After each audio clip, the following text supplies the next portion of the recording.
television and radio 24/7 by the Morgan & Morgans or the Hammers of the world, just saying, hey, you know, did a truck look at you the wrong way? Well, then I'll sue them for you. And I feel that every day, and it's just unfortunate. You know, I always say they vilify our industry and they vilify our trucks, but on the other hand, everybody wants something tomorrow. So when it comes to whether we're fulfilling the supply chain in the automotive industry, doing warehousing or transportation and logistics, we're playing a vital role in the supply chain industry, and everybody now has an immediate need for whatever they want, and they want it tomorrow. And you guys are the ones out on the road, not necessarily that you're hauling Amazon or UPS, but you're out on the road fulfilling those expectations and satisfying our customers every day. But it is a dangerous world out there, and we appreciate you all putting safety always in the forefront. So if you haven't figured it out by now, we combined Peregrine and Eagle in this meeting, and I'd like to now turn it over to the president of Eagle Steel and Metal Products, but more affectionately, my daughter, Shelby Dronberg. Shelby. Hey everyone, I just want to say thanks for coming. I know a couple of Eagle drivers couldn't make it back in time, and that's okay. But these meetings are important, and we appreciate you all. We appreciate you staying safe, and we care about your families, and we want all of you to return to your families in one piece. So that's why we do these things. But I'm not going to give a long speech. But if y'all are ever at Eagle and you see the light on in my office, please come up and talk. I appreciate the company, and I want to get to know you all. So thanks for being here. Katrina. All right. Oh, Laura's got something to say. Get up there, Laura. Laura Mattingly. Laura Mattingly. Those of you that don't know me, I am Laura Mattingly, and I've been with the company 23 years. I'm Vice President at the Peregrine Company and Vice President of HR for Eagle. So if you need me, you call me, okay? I just wanted to tell you about a couple things. Mark your calendar, May 31st. We're going to have a food truck over at Eagle. We want everybody, it's a Friday night. We want everybody to come. We're probably going to get some music, maybe a DJ to come. And so, you know, bring your family, come on out, and it should be a good time. It is a Friday evening, but we just wanted to squeeze in a quick spring one, and then maybe we'll circle back and do something in the fall. Yep. Also, those of you that have been here longer than a year, you should be getting emails from Kelly asking if you would like to go to the Myrtle Beach property. So make sure you're watching your email for that and let her know. Those weeks go quickly, so if you want to go, let her know, okay? Also, last year, we had talked about renovating the property there. It did not happen due to not all of the homeowners in that building wanted to participate, so now they're talking about doing it this fall. So hopefully this year it'll get done, but it's still a really nice place, and I think you would enjoy it. TPT, Peregrine Transportation Company, insurance enrollment is going to start in May. So please make sure that you're watching for that. Get those forms back to us quickly. The quicker you get them back, the quicker you get your new insurance card, and there's no lag in any problems. So please be watching for that. We also, and Eagle has it and Peregrine has it, once a month we do a meeting. And we get together and we talk about how all the trucks are doing, how all the drivers are doing and whatnot. And we always have a driver of the month. So right now I think Eagle has already gotten theirs, or no, we did not have a January meeting. So we'll be having a February one. So we'll be doing a driver of the month in February. I have one here from a past month, and it is Sean Johnson, Peregrine Transportation.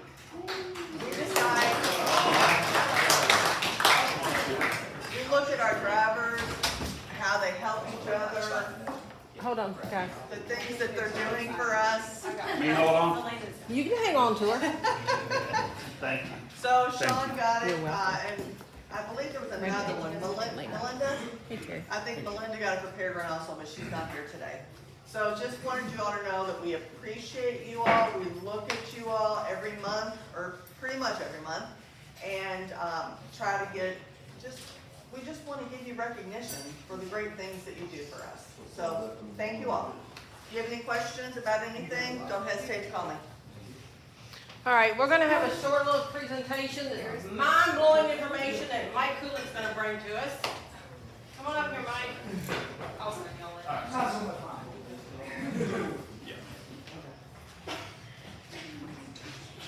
He's finding things, you know, periodically on our equipment that felt like it was important for some of you all to see what we're seeing that should have already been taken care of.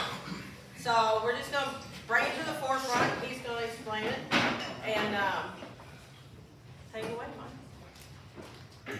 Anyways, I filmed the word that you gave me. I can take what kind of words are in there. So, got your light adjusters.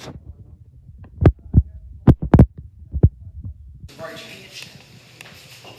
I'm gonna say when we get the brakes done, they're not putting the cutter pins back in to the pins that actually connect everything together. That's all just falling apart on the truck. So, check to make sure it has cotter pins in it, especially after you have brake work done. So you don't end up with something like that. Brand new slack adjusters. Yeah. Just got them done. Where at? Don't matter where at. It don't matter. Doesn't matter. It could be Ziegler, it could be Pace, it could be somebody out over the road that works on. But you all need to go back and check and make sure this stuff is still together the way it's supposed to. All it is this little silver thing. That's it. They're cracking, they're breaking off. There's a picture in here that Sergeant Moore says, and he says, well, that one's cracked. We wouldn't say anything, but we would tell your driver that that's cracked. Yeah, it's they're not all that great. Anyways, something to keep an eye out for. Little stupid pen. That one there is the one that Officer Morris is talking about.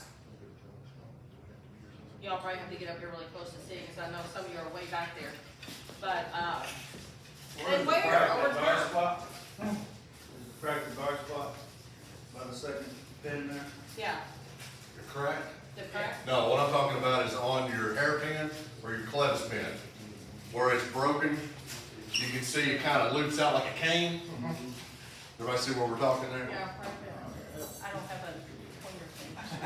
I need a Well, pointer. it won't work. I'm sorry. Right here, that's your pin. Yeah. Those get cracked. Now that one there, you can actually see it's bowed over. If they get cracked, you'll still have it through because it hasn't bounced out yet. But make sure you're checking those. It's kind of like a hair on your shirt. All right, it stands out if you know what you're looking for. When you start looking under these trucks, we get in a hurry, we get complacent, and we're flying around them, but you gotta look for the small things, right? Just like he's saying, you gotta make sure that you're checking for those, because that pin will drop out extremely easy, won't it, sir? So it'll drop out extremely easy. So just make sure you're keeping an eye on those. Yeah. That means take your thunder there, sir. All right, I'm gonna unplug mine. Sergeant Morris is gonna go over, the international road check that's coming up in May. Y'all need to pay attention to him. There's a lot of things they're gonna be looking for this time around that maybe they wouldn't normally do. They're really cracking down on drugs and alcohol, so make sure you leave that stuff at home, please. I don't want it in the truck. Party at home. Just tease them about the drugs, no drugs. I don't want that popping up. While he's getting ready, I'm gonna say one thing. When you all deal with our vendors, I want you to have as much respect for them as you would your mother, okay? Because people are going in and they're being rude to Ryder and Penske, and I'm getting the phone calls, I'm getting it from you and I'm getting it from them. If they're being disrespectful, I want a phone call from you all. Let me handle it, okay? But I don't want any of our drivers throwing keys, yelling and cussing at my vendors. I've worked very hard for these relationships, They do us favors, they squeeze things in when we really, really need them. So I need all of you all to be nice to them, and if you can't be nice to them, then call me, okay? Let me battle that battle for you, all right? That's all I got to say about that. All right, Sergeant Morris. All right. So the May 2024 International Road Check is coming up. It's a 72-hour blitz. How many of you have ever heard of it? Anybody not heard of it? No? Couple, all right. So what it is basically Federal Motor Carriers dives in with CVSA, which is the Commercial Vehicle Safety Alliance. They put together a 3-day event to where we target certain criterias. Of course, we're still doing normal work throughout those days, but they're wanting us to focus more on certain things. And for 2024, 2 of the things they're looking at is the tractor protection system, as well as the drug and alcohol clearinghouse and the drug and alcohol itself. So that's what we're going to be focusing on today. So the tractor protection valve, how many of you know what that is? Tractor protection valve. Okay? So I know you know how to check it, so don't chime in. How do you check? Those of you that raised your hands. Wait a minute, let me do this. How many of you have never heard of that? Raise your hand. Now, y'all just shook your hand when I said, do you know what it is? How many of you know what the tractor protection valve is? Raise your hands. How many of you have never heard that in your life? Be honest. Okay. Come on, be honest, guys. It's all right, guys. I'll be honest. He's We've not got gonna lock you road up. units, and we've got inspectors that have never heard of it because it's not something that is trained in Part A and B training to our guys. Okay, that's something that they get after the fact. So what the tractor protection valve is, that is a valve that sits at the back of your cab where your air lines go into. Your trailer, service, and emergency lines. It's a little valve there at the base. What that's job is when you have your valves released, that supplies air to your trailer, right? Right. Okay. What happens if your trailer breaks away? Does the trailer stop? No. No? If we'll stop because the brakes. If we'll stop, cause it ain't got no air going to the brakes. Right. But let me ask you this. When you're mashing your brakes on your truck, if that air is blowing because you busted a line, do you lose all your air? Yes. Are you sure? No, you don't lose all your air, you lose your If you air ain't to got no the air brake, supplying to the it, then trailer. you're gonna automatically shut it down and lock up. Right. So your tractor protection valve has 2 purposes. Number 1, when that air is lost, your trailer is required to have spring brake backup. So as soon as it loses that air pressure, it immediately sets the spring brakes. Right. And you'll hear it. If you've ever run your trucks out of air, you'll hear those trailer brakes set. Right when that valve pops, you'll hear that trailer brake. That's to keep your trailer from passing you up and you going, huh, I got a trailer just like that. The second thing it does, it stops the airflow from that valve on. Because once you have that connection lost, what happens to your air gauge? Right? Yeah. So what stops you if that continues to follow us even? Nothing. So its job is to shut off all airflow to the trailer, service, and emergency connections. And that allows you to get your trucks stopped. Now, the way to test that valve, fully air your truck up till the governor kicks in or the compressor blows off. Once you have that, shut the truck off, chock the wheels to ensure it goes nowhere, release your brakes. So push both parking brakes, the valves in. Go to the red emergency line, remove that line. Now, when you do, it is going to blow violently, but it's only going to blow violently for a few seconds. As soon as you release that, you will hear those spring brakes set.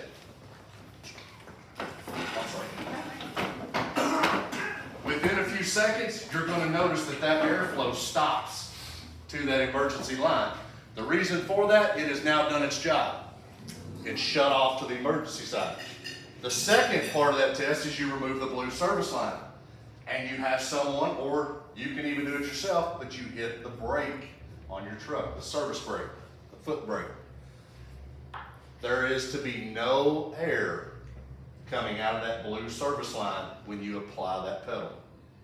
If it does, what's happening to your air as you're traveling down the road? It's going Right out that valve, right? Yeah. So the tractor protection, that's why it's called that, the tractor protection valve, is to protect your tractor from immediate air loss in case of a disconnect or an emergency release. How many of you have ever checked those? One? Okay. Two?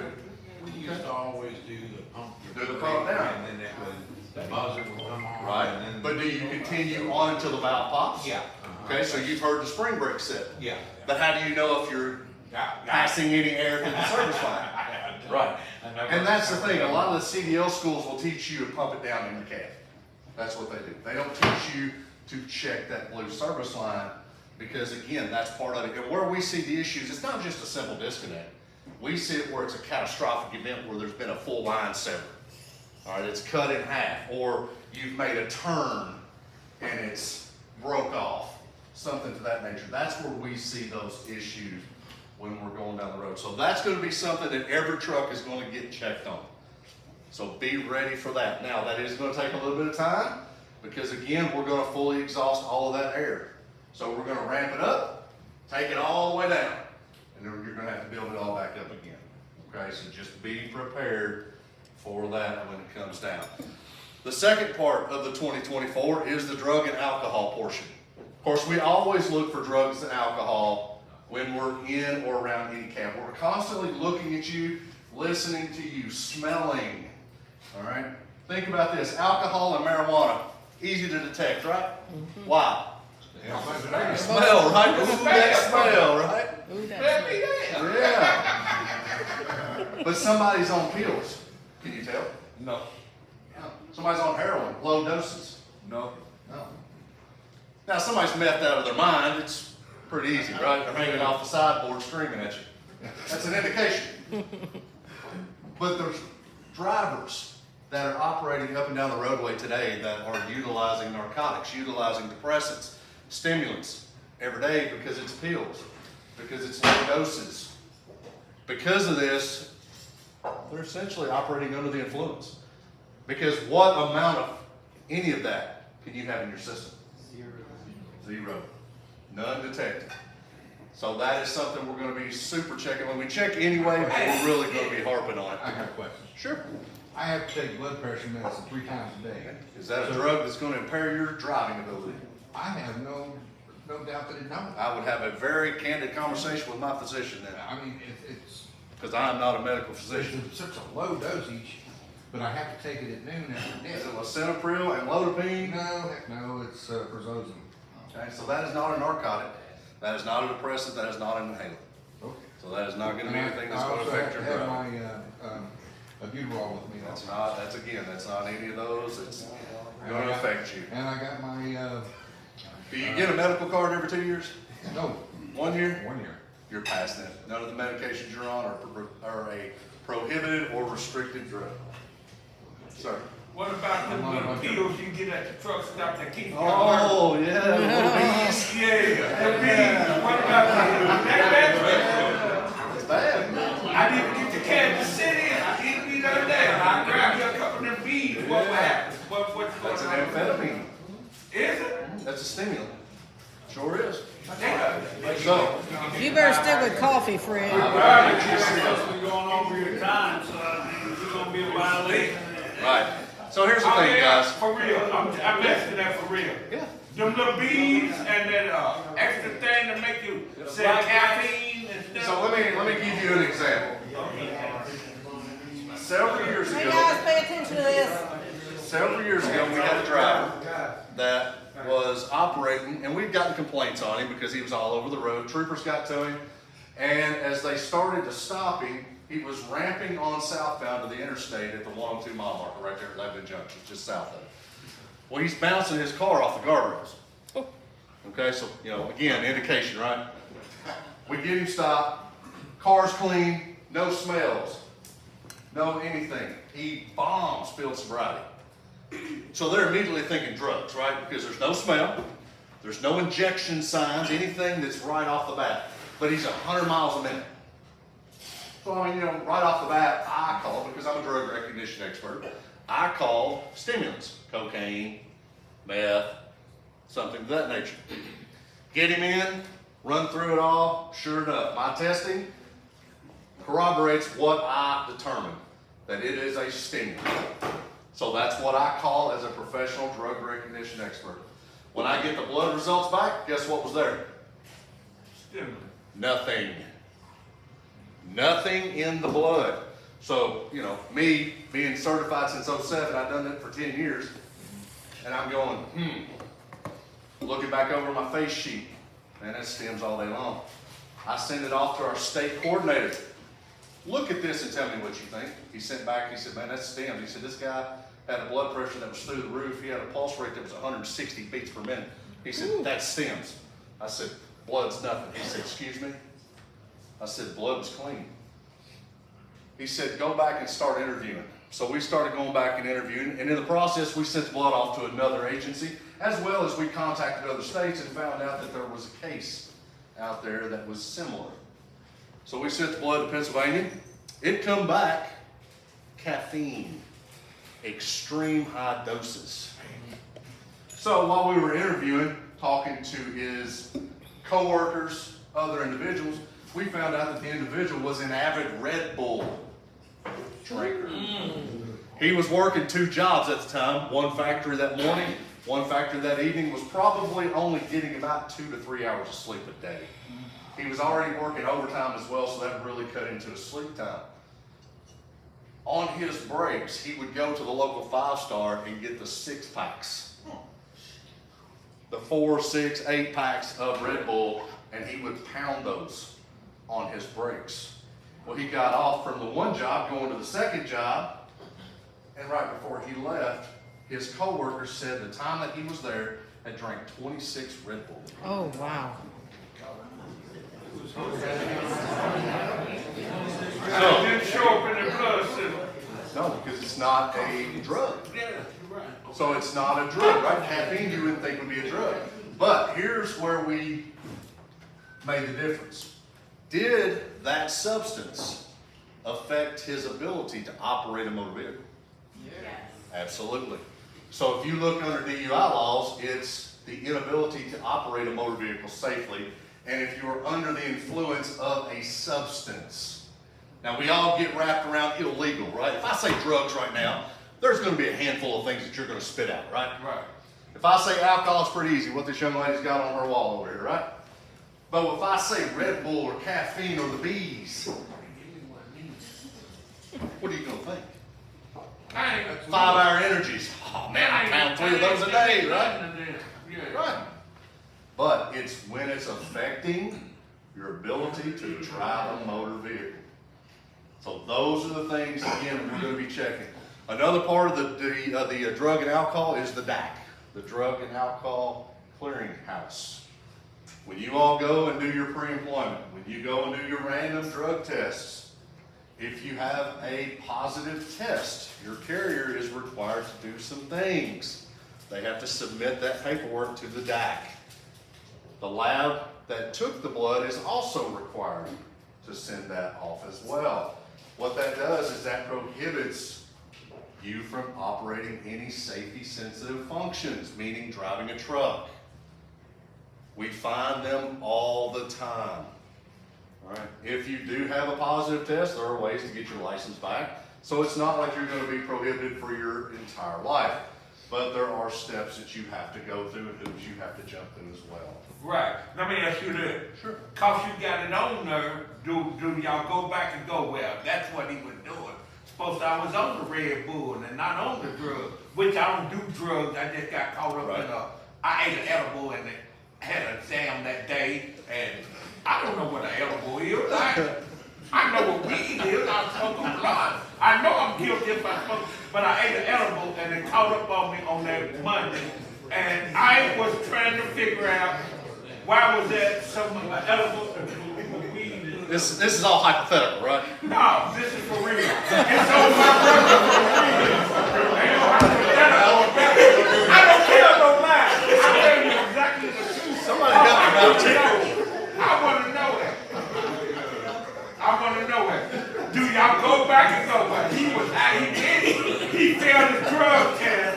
Do y'all go back and go, well, that's why he was driving that, cause he failed that, cause he did a All right. clearinghouse. Just say it, clearinghouse. Well, so here's the thing. Marijuana itself stays in the blood for up to 37 days. So an edible would definitely do that. As far as the DUI portion of it, you have to be psychoactive at the time, meaning that it must be showing signs and symptoms at that moment of the stop. Okay? If I wanted to get petty, I could stop you 2 weeks from now, hit you for a DUI because it's still going to show positive in your blood. But we have to quantify that amount. How much is in the blood? A 10 and a 7 panel drug test is 50 nanograms. That's what amount of marijuana or THC that has to show up before it will kick on that panel. All right. The other drugs that are on that panel have higher levels. Some have lower levels. So it all depends on what you've got. As far as the alcohol and drug clearinghouse, once you have a positive test, we don't care what you were on. It's a positive test. Therefore, you are prohibited. Now, if I see that, is that going to make me clue in a little more? Maybe I need to check this guy. Yeah, I'm going to watch you a little harder. You know, I'm going to check your eyes. I'm going to start looking. Am I going to do any field sobriety on you? Probably not unless I see something. You know, if you're on an edible, here's the thing with edibles. Everybody's heard of edibles, right? Okay. Do you know there's a direction on these edibles? Yeah. It tells you how much to eat and kind of what intervals to eat. No, my girl made them. Yeah, okay, well. She should have. She ain't got no. Y'all gotta help this guy. She made the edible, and what it was is I ate the wrong thing. You picked up the wrong brand. I picked up the wrong thing.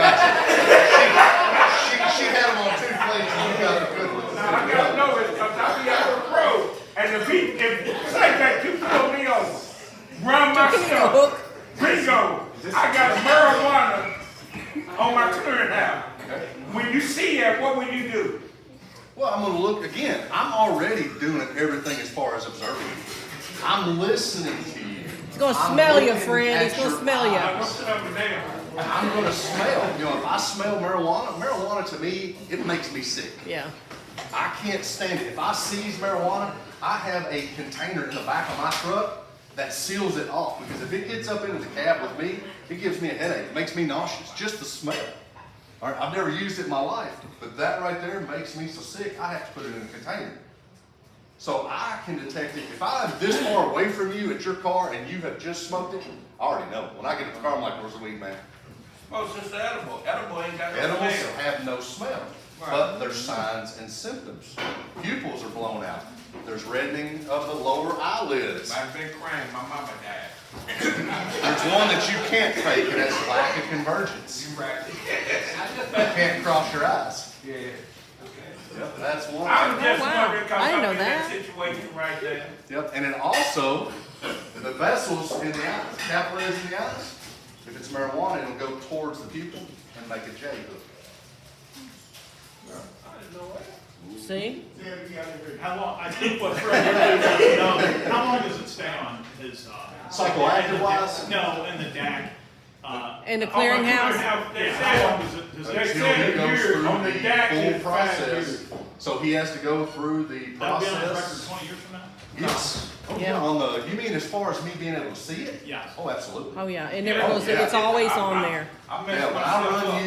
you, when I run him through the commercial driver's license information system, we're seeing stuff all the way back to the 80s. Gotcha. Right. So I mean, yeah, it's on there. Yeah. Now, as far as DUI stuff, we have a 10-year look back. So we're able to go back that far. But no, sir, on the capillaries I was talking, it goes towards the pupil and it makes a J hook. Oh, okay. Alcohol will be parallel. Right. I got a brother. Got a brother? I got a brother that's Look in the sheriff. mirror. That's a sheriff. And he tells me what I can do and what I can't do. Only So here's the thing. Only thing I did was I messed up. I didn't know. I accidentally had a Sunday off. I said, well, why not go to the where we have guys and we meet up all our little. You told me you ate a piece of cake. I'm getting to it. We went to the party. You know, That's after the cookout. blunt he smokes. We went to the cookout and it was two separate cakes. The cake that was right and the cake that wasn't. I supposed to eat. Yeah. Well, why would I cut a whole cake and then they even cut and that cake is already cut? Nobody said they gave you the instructions, did they? They didn't give him I'm instructions. Give him the so I instructions, ate a apparently. piece of cake. So here's an issue And that that could come Monday, I up. had to take a drug test and it showed up. Yeah, so here's an issue that could come up. Let's say you didn't get drug tested, but you were involved in a crash. Serious physical injury or fatality. Or if it's a tow-away. All right, there are certain criteria under the DAC system and federal regs that you have to be tested by your carrier. You have to have within 8 hours alcohol, within 32 hours drugs. So because of that, that drug would still show up. If it's marijuana, it's going to still show up on that side. So even though it wasn't a random, it was a crash induced, and you may have not done anything wrong. You may have been sitting at the red light, and some guy comes up and just creams your truck and causes it disabled and has to be towed away. Now your carrier has to send you for a drug test. Well, I ain't worried about that because I don't do drugs. I just accidentally. But you have cake. I accidentally. Now, if you But pull see, me but the if I cake- leave it a while there, you tell But me the you pull cake me is what over, I'm getting at. I'll probably tell you, yeah, I've been drinking Bud Light, like now. You know, But see, here's the thing. But I'm worried about the weed thing. That's what I really want to understand. So on you how need, do so that what work. your ultimate question is, if I see that on your sit list, am I going to clue in on anything? Yes. I was already clued in before you started. Just because I'm a drug recognition guy, I'm already looking at everybody. Everybody I stop already gets a field sobriety test in my head. I've looked at the eyes, I'm smelling, I'm listening to your speech. I'm looking at your tongue, because when people talk, what happens to their mouth? It opens. I can see in there, I can see if there's debris. I can see if there's issues. I'm looking at your hands, I'm looking at your arms. If you've got burn marks on your fingertips, I know you're smoking crack or meth. All right? If you're an avid cigarette smoker, you're gonna have a lot of debris on your fingertips. Like I asked you, like I said, cake, edibles don't have a smell. See you later. What would you go by? You going by It's what? all by you. You give me the information I need. Oh, okay. Your demeanor, the signs, all right? If it's broad daylight, Uh-huh. we're outside, what is your pupils gonna look like? It should be down, right? 'Cause it's If I broad ate light. an- if I ate an If you eat an edible and it's broad daylight, guess what your pupils look like? They're huge. So I'm looking at your face. If your pupils are blown out and we're outside, bright sunny day, I already know that you're under one of the 4 drug categories. All right? I already know for a fact you're under one of those 4. Now I just gotta find out which one it is. So yes, we have ways. We have ways of checking. Sure do. All right. Yeah. What else? So we're always gonna do, go ahead, Scott. Well, a real quick question. Sure. I had a previous career where I was like traveled all over driving a company vehicle. So I haven't eaten a bagel or a muffin with poppy seeds. Yeah, because of the poppy seeds. Bobby seeds. Yeah. Have you ever seen a case where somebody tested? So yeah, so I mean, we've seen it tested just like right now, Celsius. Everybody's heard of the Celsius drink? Yep. Yeah. It will show hot. If you Mouthwash. drink it, it will show you hot. Mouthwash, you. I Show didn't hot. know that. Means it'll show that it's shown up in the system. Mouthwash. Mouthwash is alcohol. You don't know how many people drink mouthwash because they can't afford to go buy a bottle of bourbon or a case of beer. But that $2.99 For that, gallon I of drink it to clear my voice, get my mouth together, and then I spit it out. That will show up on the test. if I PBT you immediately, yes, it'll blow our PBTs up. But here's the thing, we have a 20-minute window that we're required to wait by law to test you to get rid of that residual mouth alcohol. Because all of that would be just in your mouth. We're looking for the deep lung air and pulling it out of the blood that way. So no, it's not gonna So show. it's all right for me to take a squid, Yes, squish my mouth around while waiting on my pre-trip and spit it out. 100%.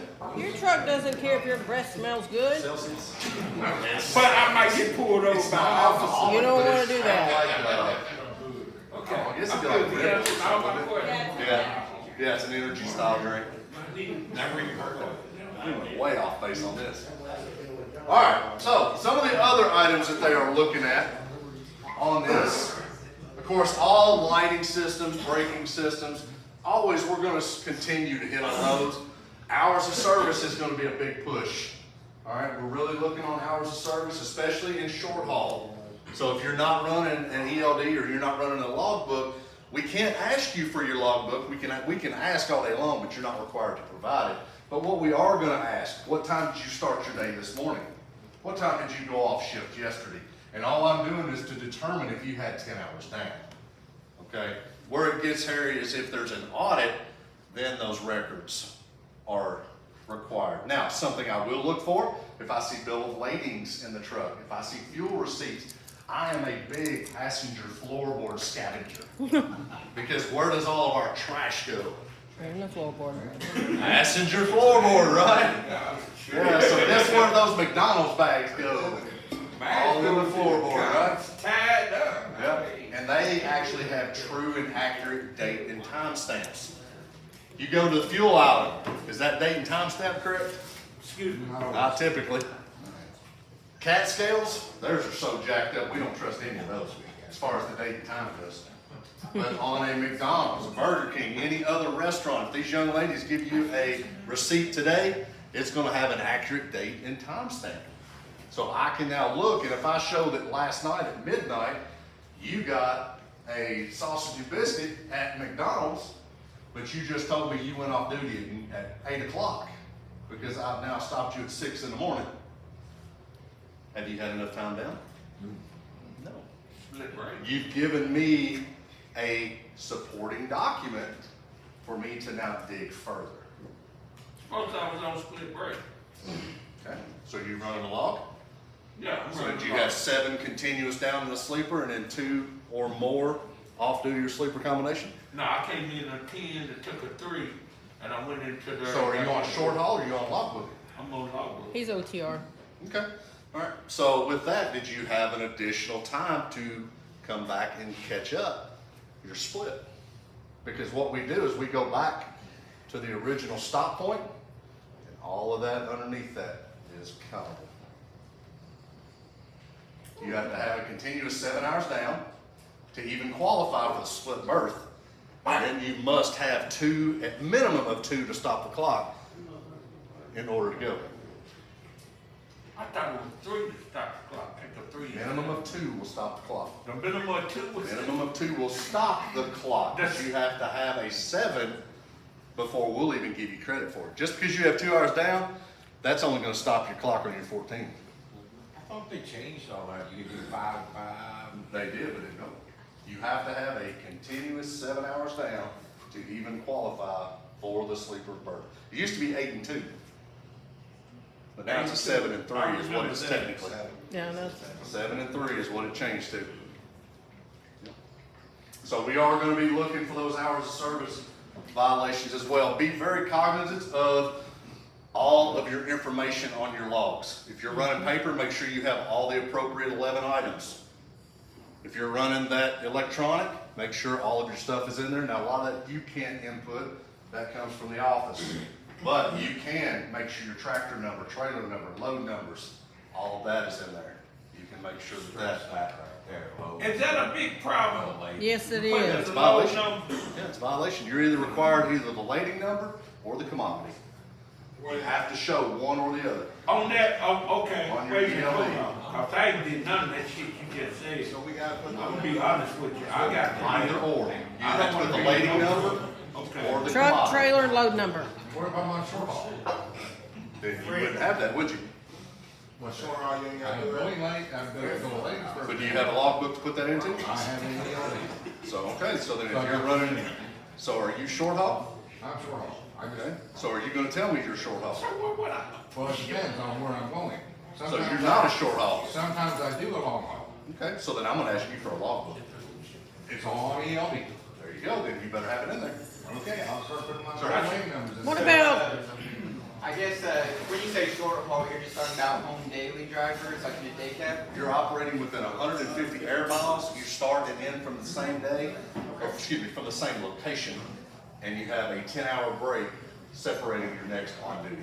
I do that every day. So I mean, technically, we're running an ELD because we have an app on our phone which Because tracks. that's for their timekeeping purposes. Okay, okay. So we can Well, find the truck. Yeah, Alright. No. yeah. So So, we wouldn't have to show, like, hand our phone over? no, I'm gonna ask you, are you short haul? Or if you say I'm short haul, I'm gonna ask you two questions. What time did you start your day? What time did you go off yesterday? We're done. Okay, I guess you consider me short haul, because I start my day at the same place, I end my day at the same place, and I go home with that. Okay. Officer Yes, ma'am. Moore, could you keep going with the presentation, and then let's all ask our questions at the end, if that's okay? I can't. Okay, that'd be great. Okay, cause I pull him over to the side and talk to him with some of that, And of course, Like the last that, thing we're checking for is any permits. So that's registration, fuel tax. Of course, just think, right now, March 1st is gonna come and gone. So if the decals are required to be on the trucks, all right?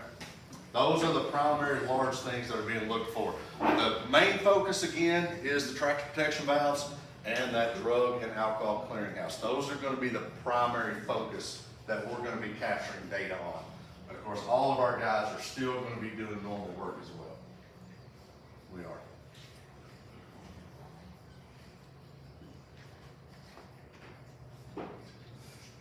I guess we're done with the questions, with us, we're looking at it. I'm pretty good. You put me up on what I need to know. Well, so one of the things that Katrina asked if we could do Yeah. was maybe play with the 7 and 3. Look at the sleeper berth provision. Yeah. So how many of you run along? Let's go there first. How many are over the road? Hey, how many of you have no idea what a sleeper berth provision is? Some of our locals that are not raising their hands. According to Katrina, I don't. Yes, so here's the thing. When It's you hard to s- understand, but pay attention. We'll When you get to start there. getting into split sleeper berths, the problem is, guys, you'll get the 7 down. It's tying in that last 3 that nails you.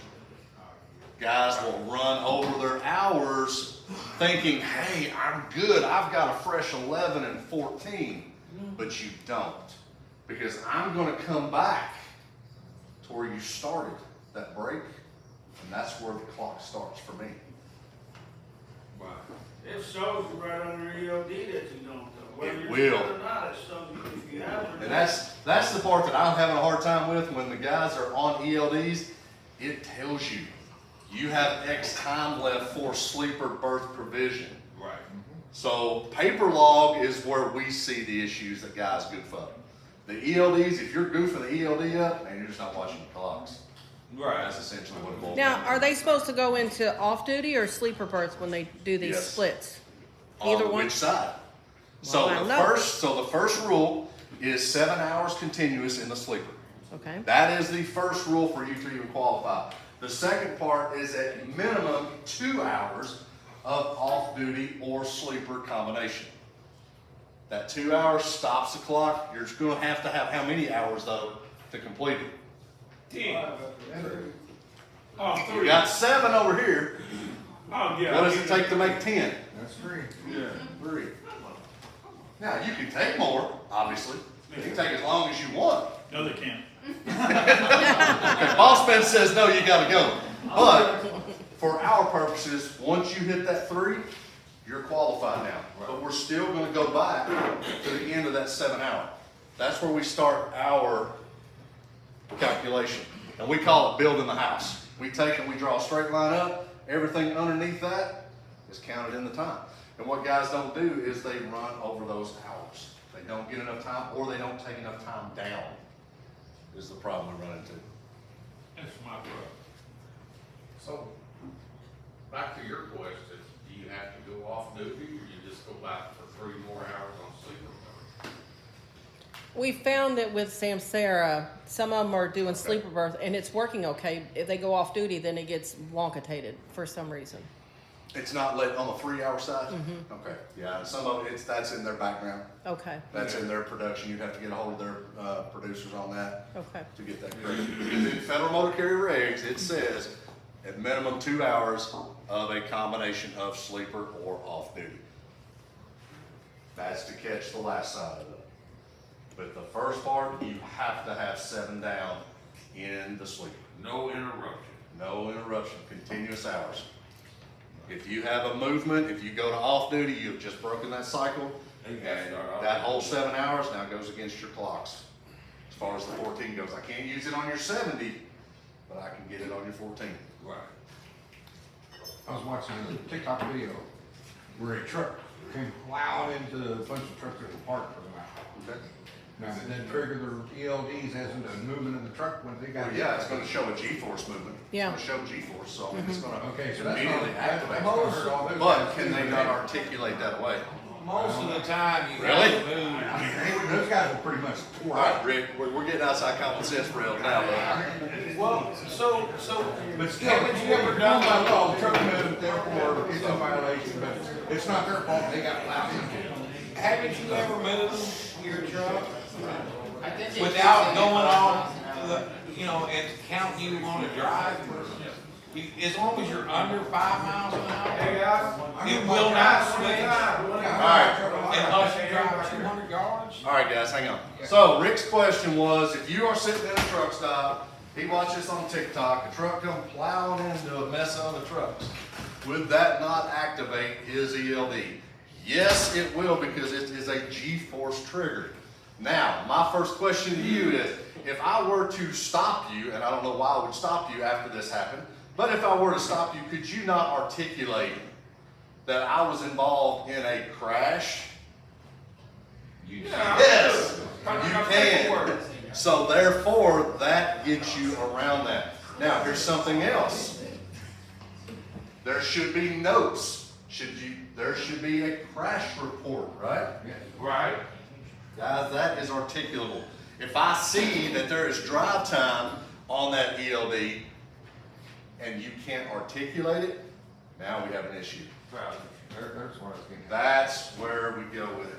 And it's all in our interview, guys. That's where it is. I'm going to ask you specific questions because your ELD, when we download that, I don't know if I can get E-rods up or not.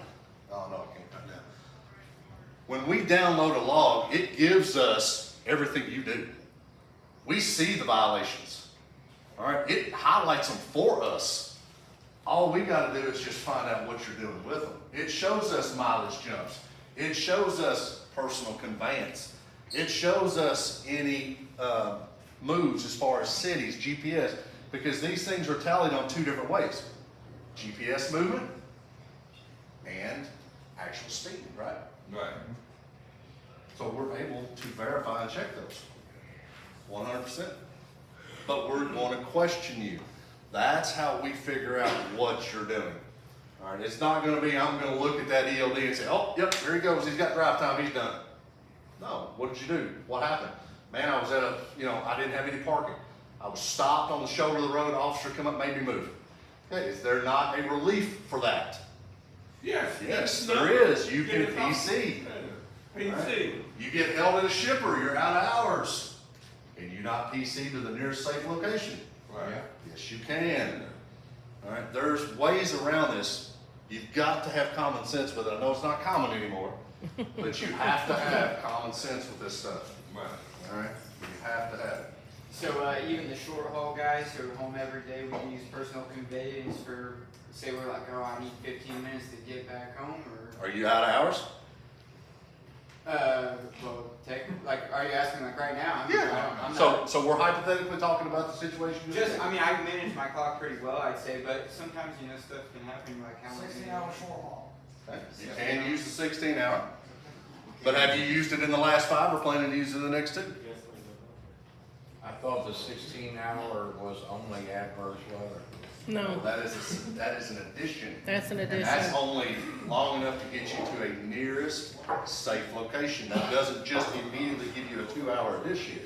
That is just a window that you can utilize to get you to that nearest safest location. I don't. Now, on his example, You run out of hours, all right? There's no adverse driving conditions. There's nothing that you can get that back to other than the fact that maybe, you know, traffic was bad in Nashville. Do we know traffic is bad in Nashville at 5 o'clock? Oh, yeah. That's not an adverse driving condition, so he is out of hours. If he is 10 minutes from the house, he has to shut down 10 minutes from the house. Okay, there's He no, cannot PC because there's nothing you can do to get out of that. You're out of hours. Now, you can jump to the 16-hour rule like he said, but you've got to be careful with that. Because a lot of people think, oh yeah, I'm gonna use it today, and then, uh-oh, tomorrow I'm in the same boat again. Now you're done. so when's your window, like once a week for the 16, or when's it? You haven't used it in the last 5 and don't plan to use it in the next 2. Okay. I don't get the 16-hour rule. Which part? No, I don't get it, period, on my log. I just get 14 hours, that's it. Says It's there available. You gotta Hey, let me ask you a question, sir. Everybody has it. Suppose All the y'all, local drivers have it. hey, suppose y'all on 71, I'm going southbound. Accident, y'all got a check down on 71 southbound. I'm coming out of Michigan. I got enough time to make it to where I need to be at, like DKB. But I done loosed all my time waiting on the accident, and my clock, my drive time, and my shift duty time is ticking together. I ran out of time. So let me ask you one question. Okay. Did you know that crash was gonna happen? No. What is that called? Personal baby? Adverse driving conditions. Ever. Oh. I got it. Even if you're over your 14, that goes into adverse? Yeah, I'm running on the 14. After that 14 hours, I done set it up for, okay, let's give it an example. 30 minutes. I had 30 minutes to make it to where I need to be at. I'm in the middle, I'm right there. I just passed up, So you're out of hours. I'm running out of I hours. didn't ask you that. I said you are out of hours or you're not out of hours. I'm out of hours. Okay, so you're out So of when hours. no, I told you wrong, I'm sorry. I just passed up to 62. I'm coming down the hill, and we're going around, accident right there before I get to the love at the 56. I'm stuck there. I only had 30 minutes, I could have made it to that love in that 30 minutes. So then you have enough time to get to the love. Yeah. That's all that you'll have. Yes, I had enough Not time. I had enough time to get to love, but I just ran out of hours because I'm waiting on the accident. That's fine. When that accident clears, you are allotted enough time to get to the nearest safe location. If that's the Love's 3 minutes up the road, that's where you go. I PC the 3 minutes up the road, I go, I use that first. You use adverse driving conditions.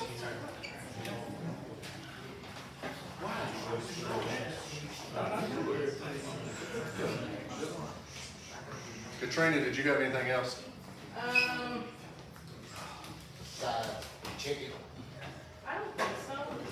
Unless something you want to touch on. No, I think if we get into the sleep room, I don't think that's gonna really cause Yeah, a knot. a conundrum. So I think maybe take some questions. I think take some questions.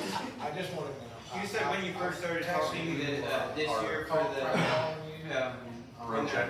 yes, for the road check, you said you shared with us 2 out of the 3. 2 things.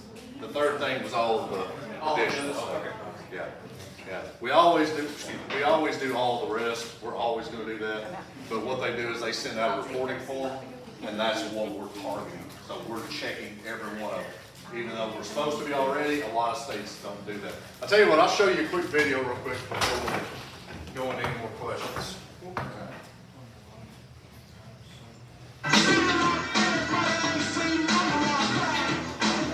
We're going to show you a violation that we discovered on this local inspection, checking tractor protection boots. This is going to be during the ending part of the inspection. After we conduct everything else, we've got the wheels cocked. We're going to instruct the driver to come back, take the hoses off the front of the trailer. I've already told him that the air leg is going to leak out of one hose. Be careful about that. So he's going to go ahead and do that. Okay, so we remove the emergency sign, get it blowing, it'll stop in just a second. Air supply to the trailer. So a little bit is going to shut off the air that we hear leaking through that hose right now. And then the second part of that check, we're going to drive a step on the surface brake to make sure there's not leaking air through the other air valve, the other hose going through the trailer. What we found with this tractor protection valve is it shuts off the air supply, but it doesn't shut it off fully. So when the driver's going to step on the brake in just a second here, we're going to hear air leaking out of the Okay, you heard it stop? That's that valve stopping the flow. That should be somewhere around 40 to 60 PSI. So right here you can hear the air coming out of that service line, which That shouldn't should happen. not be doing that. And we know that a defective tractor protection valve is a service violation according to that service criteria. So that's the violation that we found, that's what we're looking for. That is how we check that protection valve. That's it, So you to gotta the T. check that when you pull up. Dude said that I was Oh, losing you're here air now. on that blue line because he did exactly what he did. And he put me out of service. How do you fix that? You have to have a new protection valve. You go see this young man, and he will put you a new valve on. Oh, no, don't go see that young man? He's Okay. stealing. Not on the truck, those go to Ryan. You go to whoever your service provider is. Now, if you're there on my lot, you're gonna have to call the service truck. So I was wrong. You'll have to get a guy out there, and they'll have to replace that protection valve. Yep. So I was. What questions do you have, guys? I got a question on coils. Yeah, what, I'm sorry? This coil. Coils, okay. I got a 45,000 pound coil. Normally I horseshoe both, right? So Leave the phone behind and come on. Okay. Strap over top of it now. Now, is that fine, or do I have to horseshoe one on each side and then cross, X the inside? You don't have to X, as long as you're crossing, you're fine with that one single over top, you're good, but you've gotta have enough chain to cover half the load. Right. So you gotta look at your J-hooks, what are they rated? You gotta look at your binders, what are they rated? What is your chains, what are they rated? Okay, with that, now, so you got J-hooks, chains, whatever you do on each side. Okay, threading system, whatever you're going to, they're 5,500 a piece. Okay? Okay, so now you add that from one side to the other, so now it's 11,000, it's just 5,500. It's all added together. So you gotta cover half the weight. So what I'm looking at is I'm looking at one chain setup. Alright, what chain have you got? 8,700. Okay, Small so- chain, 8,700. So here's the thing, you said you got a 5,500 J-hook, right? Yep. That's the most amount of weight I can give you, because that is your weakest point. So you only get 5,500 for your chain now. So I'm gonna give you 5,500 for the It J-hook, goes to the weakest link. goes to the weakest link. So I can only give you 5,500 pounds, all right? Half of 45,000 is what? 22,500. All right? So I'm gonna have to, those chain setups and that one over the top will have to equal 22,500.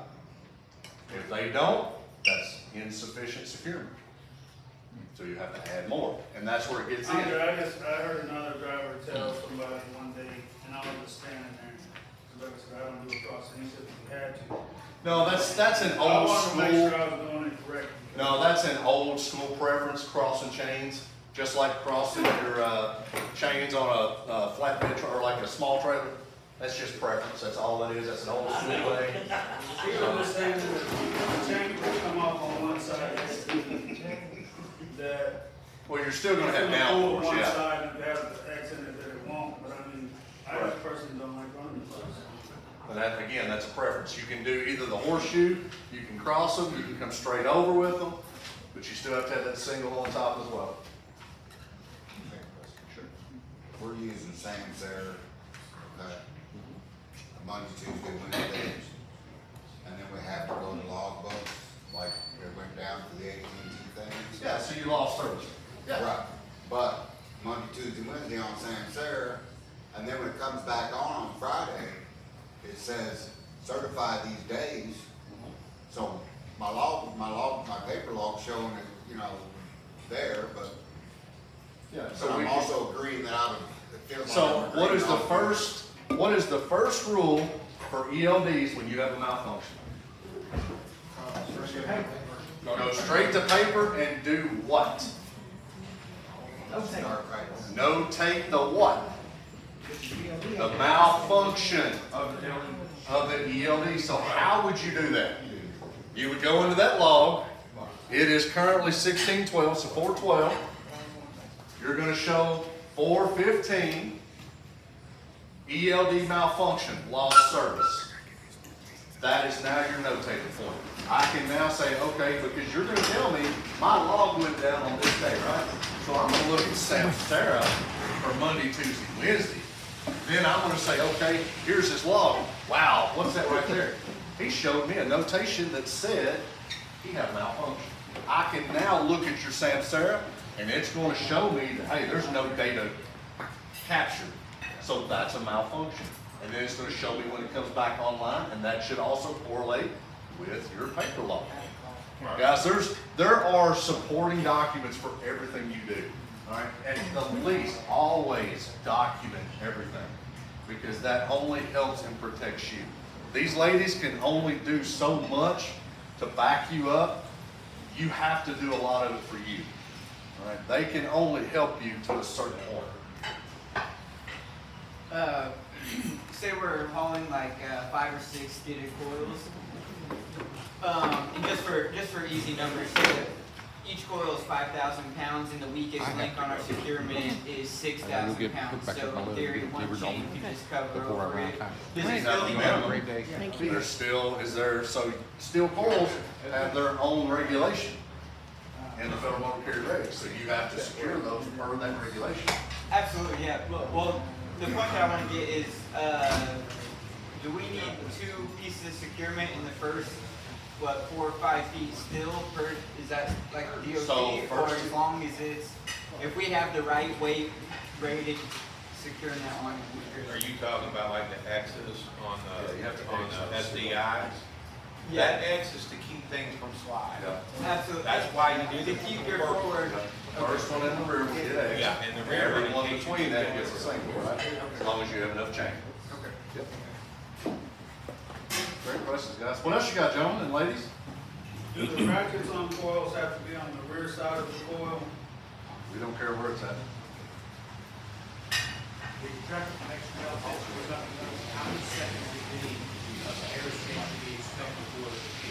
Depends on how that one is set up, as long as you're no less than 40 PSI.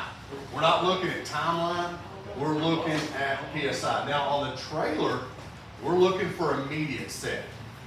So as soon as you release that, you should immediately hear those those trailer brakes set, and you'll hear an exhaust of air. All right, that's it doing its job. But then now the tractor, just like you saw in the video, it took some time. So if you're at 120 PSI, for it to drop to 40, that's a long time. You know, it's 5, 6 seconds. So, but no, there's no timeline on it. Just the minimum is 40.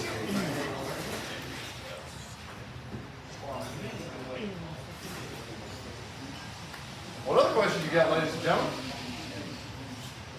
If I'm on split brake, Yep. I'm working on my 3-yard brake. We gonna go ahead of that. I'm trying to get to a safe haven, and I done ran out. I know I'm running out of time because I'm trying to get to the safe haven where I can park at. I can't make it. I never took my 7-hour split. I'm running on my 5-hour. I'm just use that as an example. Okay. I done ran out of 5 hours because I can't get to a safe haven. Can I go on PC and say I can No, go ahead? because and what do a should safe you have haven? been doing during that 5 hours? What should you have been doing during that 5-hour window? Trying to get to the spot I can, but guess what happened? Is there not spots between there? Because here's what we have. No, sir, it's not. Really? No. So we have a program called Mile Miser. This tells us every truck stop on every roadway in the continental U.S. And we will plot, using your ELD, your route, and we can see how many stops you bypassed. Just because it's not the loves that you want, there was still a safe location for you to stop at. So because you chose to not plan, you don't allow the PC. From 25, Indiana 64, from the 25 exit Love Valley, right there. So it takes you 5 hours to go from the. But just say, I'm just using that example. Okay, did you But know? I know I've been doing this, I've been making it, but all of a sudden it was a little crash that suddenly caused me to slow my road where I couldn't make it. Okay. to the love at the A. So let me ask you a question. Do you know this route well? Yeah, So you know if you can make it or not? I know I can make it. So if you know, you look at your timeline and you're like, I'm not gonna make it, what should you probably be doing? No, I know I can make it. It was an accident that stopped me from making my plan. What you be doing Did there? not discuss something. Huh? What did we discuss doing in that The case? advert. Hey, Elena, come on up. I gotta go for the advert. Alright, I'm good. I am that bad that comes that. Hey, guys. Oh, you're fine? I did not. All right, guys, let's up. Katrina's got it now. Well, we're getting ready to give out. We're getting ready to give out gifts. So if you're gonna smoke one. But if I call your name, you gotta come back in. No, don't come back in. I'll be you. Smoke one of those ones, y'all put me on the clear. Bobby, Amy, you talk up here, please.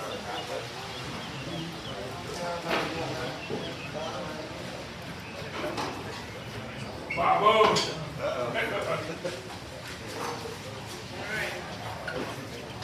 Amy. I want the blue bag. Amy. No, I got you the pink one. These are because you all do such a good job with helping and training our other drivers, making your safety bonuses, taking people under your wing and helping them out. So we just wanted to say thank you for all that. I did the same thing. You got the same thing. Rice cookers. Rice cookers can cook all kinds of stuff. Got a cigarette club too, right? That's right. Plug it in. Thank you for doing what you do. We really do appreciate it. Okay? Well, you don't have to. It's a bajillion of things. You can do all kinds of things like that. All right. We're going to start calling names. So if we call your name, come up.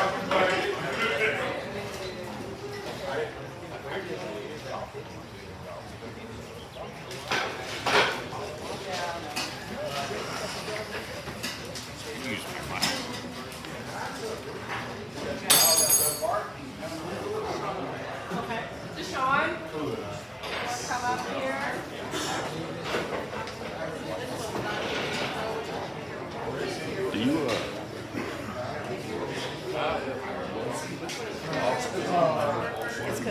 You've actually got two. Oh. But I'll still bring some more back here. Gary Owen.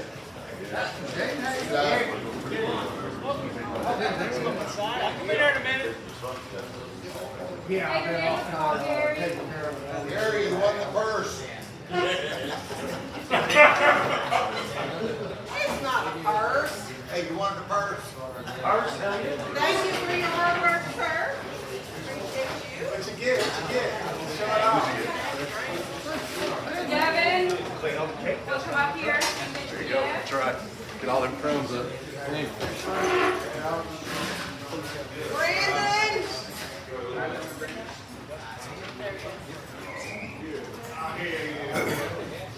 You get a new haircut. There you go. Thank you for your hard work. Ooh, it feels good. That went to big man. Wait, we're ordering adult beverages now? Chris Carlson.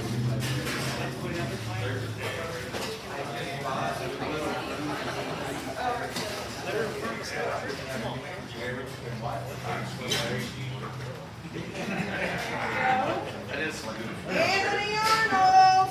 Anthony, again. Thank you for your hard work and please put this to work. All right, what is it? Donovan.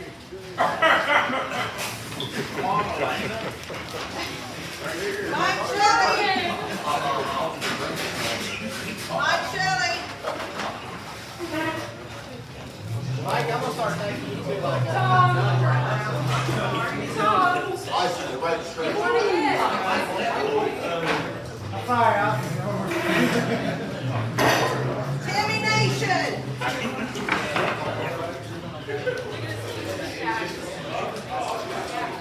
Thank you for your hard work.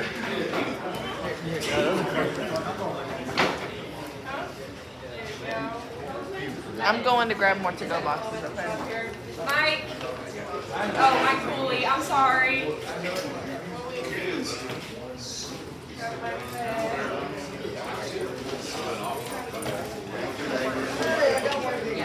What that guy do? What that guy go up for me? Justin Bowers.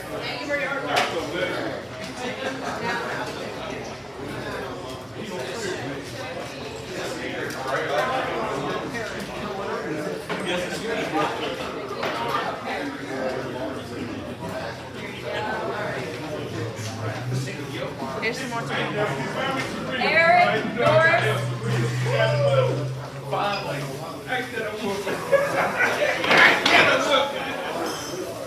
Left your wallet in the car. Good Lord.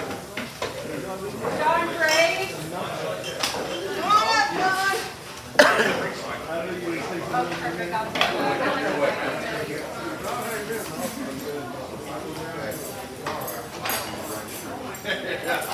Shannon.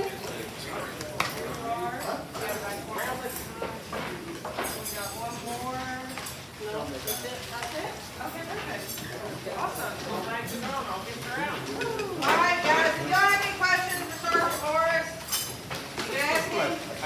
Be respectful of his time, he has traveling at home. I divided with you in the truck. Thank you, I'll see you Monday. You come with a list of questions. All right? Make sure that you're good at filling the surgeon. Bye. Have a good night. Anybody need a logbook? We got one up here. As soon as we get those in, I'll let you know. You're welcome. You have a good night. Bye, Devin. Thank you. I need any more. I'm cleared out. I'm ready to go.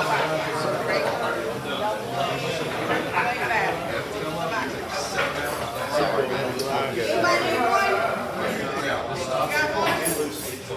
Okay. Harris, you have one of these for your truck.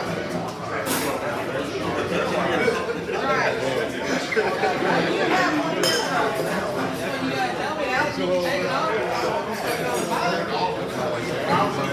Kevin Lynn, do you have one of these in your truck? I bet you didn't get one of these. No, he didn't. You get one of these? That's what their whole thing was about, to make sure you got that.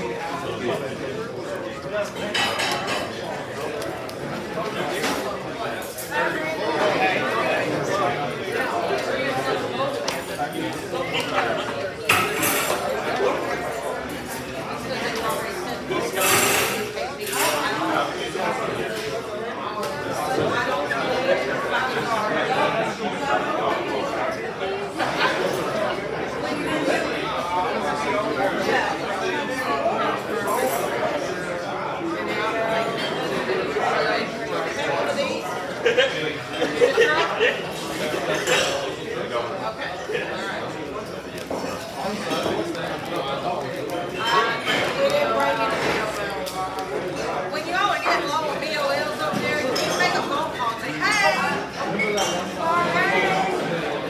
Bye, Justin. What I want to hear.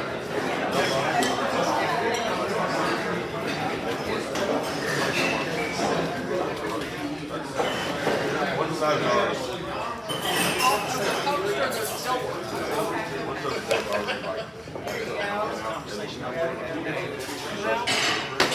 had a Carter pen, I put it back on there, but, oh, wait a minute, we might find one laying up in the truck somewhere. All we need is a screw put in there, is all we need.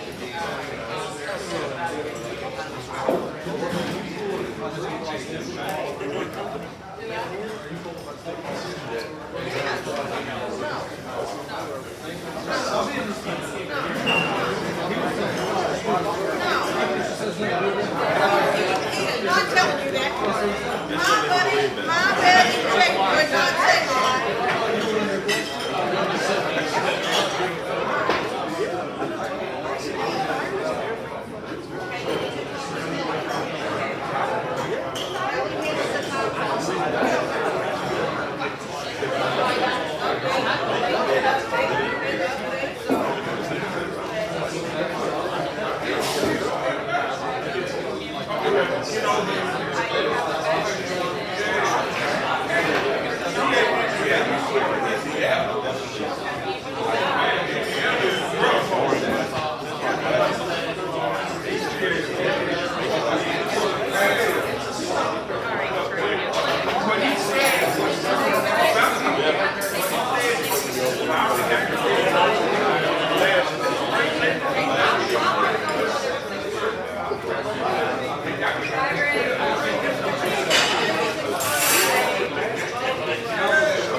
Do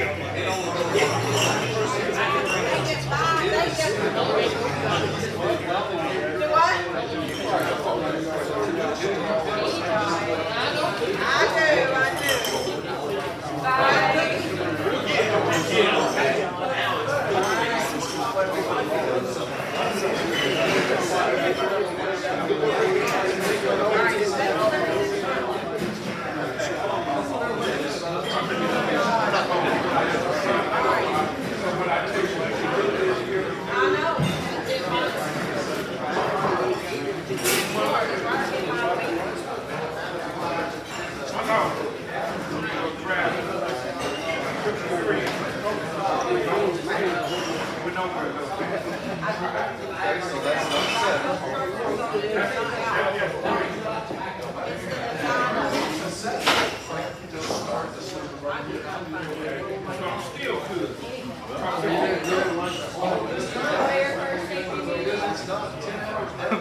Look, I'm not sweating.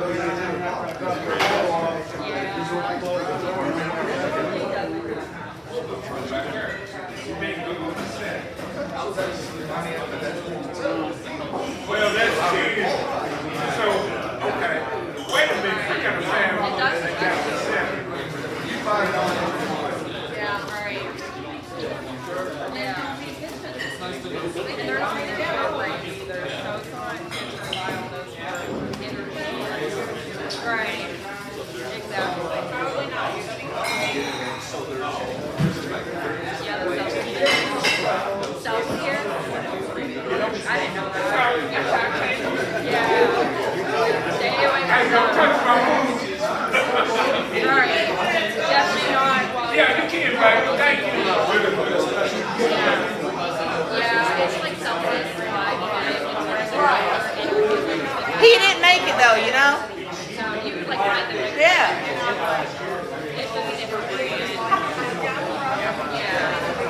I guess so. I didn't even know that.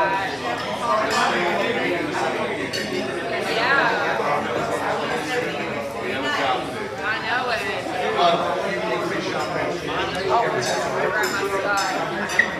How are you today? Oh, never mind.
Everything in here is now counted.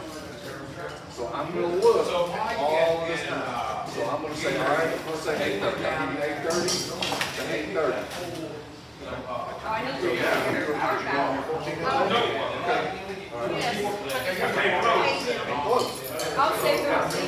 Hold on. Hold on. Hold on. Hold. Stop it.